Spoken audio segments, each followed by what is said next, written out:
Today we are reaching back into the past to look at an artifact from 1500 years ago, the Silk Road, and the times of Mulan.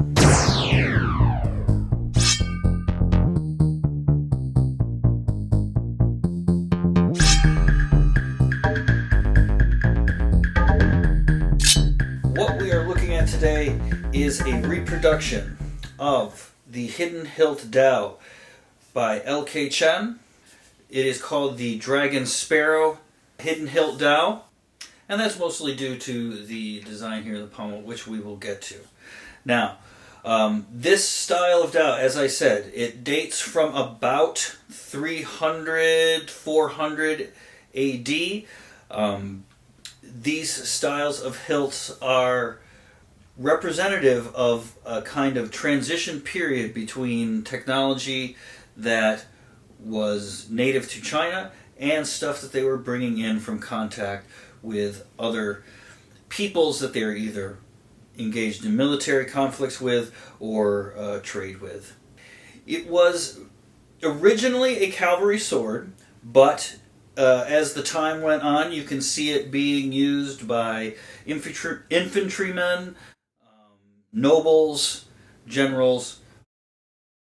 In fact, one of the most accurately dated examples of this type of sword that we have is from the tomb of Li Xian. It was found fairly intact, but also within that tomb was a urn or a Roman vessel, Roman-style vessel, art on it depicting the trial of Paris from the Trojan War Chronicles. So that can show you that there was a good amount of cross-pollination happening culturally. Now, that tomb is specifically interesting because the style of art that was found on that vessel is more than likely from the same place that these two attachments come from. This marks a transition from wearing a sword in the belt with a single buckle system or single slip-on system to the hanging two-point suspension system. This was most likely taken from Caesarean/Persian type of ways of slinging the saber from the belt, especially with cavalry. More mounted troops and more cavalry-type battles were happening in that day and age, so obviously this design started to catch on in China as well. So we talked a little bit about the hanging system. The hanging system is such that it will hang at a particular angle, making it easier to draw, making it easier to ride a horse with, sit down, move around with, because it is kind of swinging freely and you can manipulate it a little bit as you're moving around. So that is one big, huge advantage that this system had. This system then becomes the standard system for wearing a sword in China, pretty much all the way up into the present. Now, if we even take a look at this Dao now produced in modern times, we see that it has a kind of faux suspension system included with the scabbard. That just goes to show you how quintessential this system has become. Now, let's move over to another feature of this style Dao, which kind of moves into the future, into the Tang Dynasty and stuff, and that is the ring pommel. Now, the ring pommel here, we will talk about a little bit more later. Here we're talking about this particular sword, but ring pommels, there's a lot of debate right now about what exactly these are for. Most people say it's for hand stop. You can store them, as I'm doing with the Dao there. A lot of times they were used for forging. These are obviously almost decorative. However, there's a lot of evidence that they were used to attach lanyards to. So in art and pottery, that kind of thing, we see lanyards attached to these rings a lot of times. Is that the primary purpose? I don't know. but most of that, most of the information that we're getting about this weapon is from the archaeological record. We don't have a whole lot of written material on swords and swordsmanship from that era. Now, the other feature of this, which is interesting, is of course the hidden hilt. The handle here slips into the scabbard. Now, why this is again another kind of mystery of this particular weapon. Some people say it gave a bit of water protection. There have been YouTubers who have tested this to the extreme and found that it is not watertight, so water does get in there. Maybe a drizzle, or maybe from incidental splashing and stuff like that, it keeps the handle cleaner, perhaps. Again, these are all suppositions. Is it less likely to fall out of the scabbard? And not really, I don't think. Not more than any other hilted weapon. A cavalry sword is generally pretty snug in that, in the scabbard, regardless of whether the hilt is inside that scabbard or not. So, obviously, was popular enough that it was spread around to people of different economic strata, as it were, but it was obviously nice enough to be included in tombs and that kind of thing there. So, now, the last thing to talk about as far as the history is the blade profile. So the blade profile you see here is this chisel-tipped, very straight-edged blade, right? You can see the design evolve through time. The double edge of the jian was taken off. This back edge is then thickened to give the weapon more power in that respect. This straight-bladed, single-edged, chisel-tip type of blade becomes very, very popular from this time forward, and continues pretty much into the Song Dynasty. Also, you can see this blade shape and design, even with the ring pommels, gain a lot of popularity, a lot of acclaim throughout the other Asian cultures of the time. You find similar swords in Tibet, in Korea, and of course Japan, where the Japanese took such a liking to these that they learned numerous techniques from the Chinese, bringing them back to Japan, and then creating the Japanese swords that we know today. So the craftsmanship and construction and technology used to make these swords back then was appreciated by the contemporaries very, very much.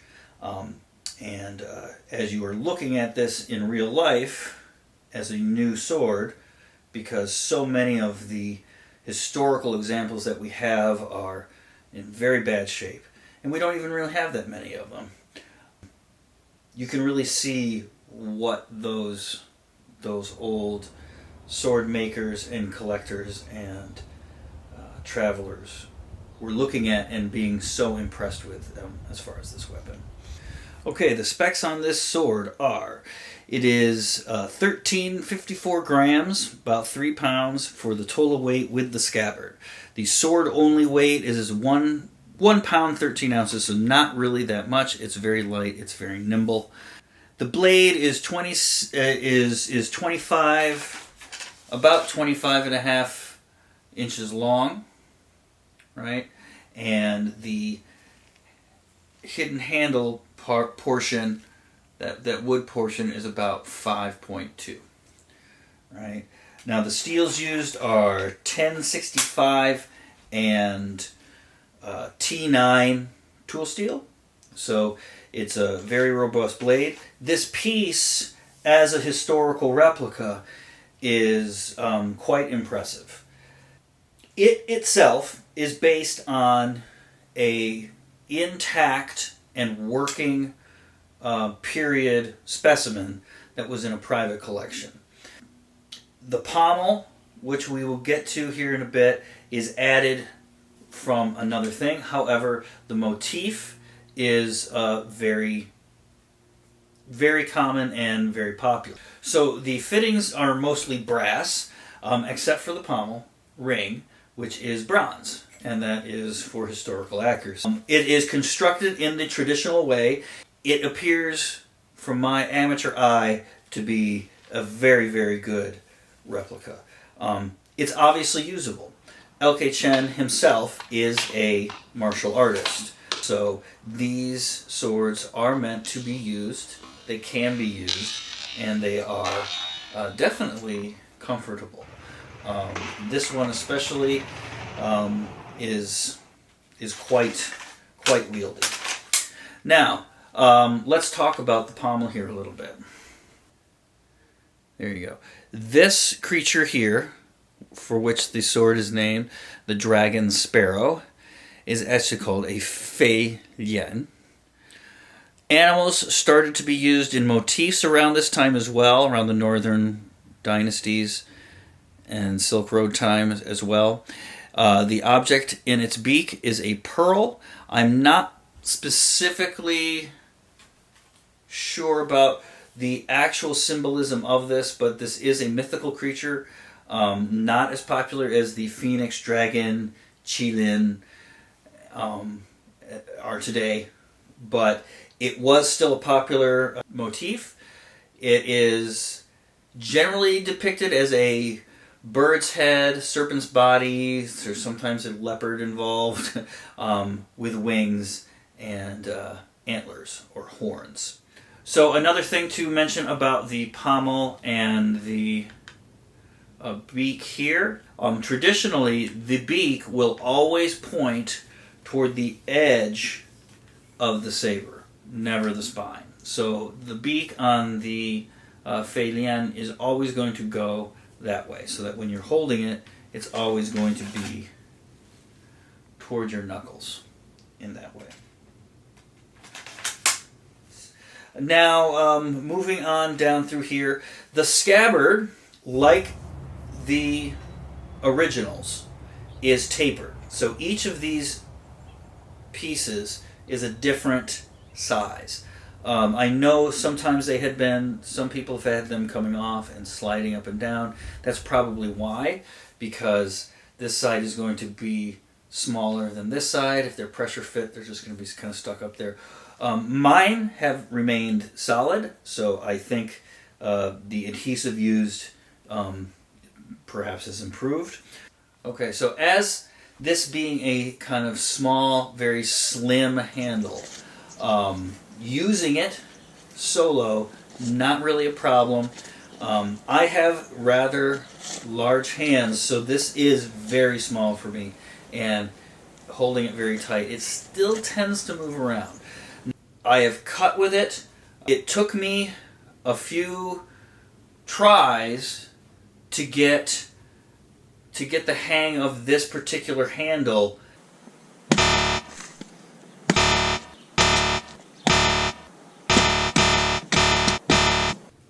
Once I got the hang of it and I could dial in that edge, then it cut beautifully.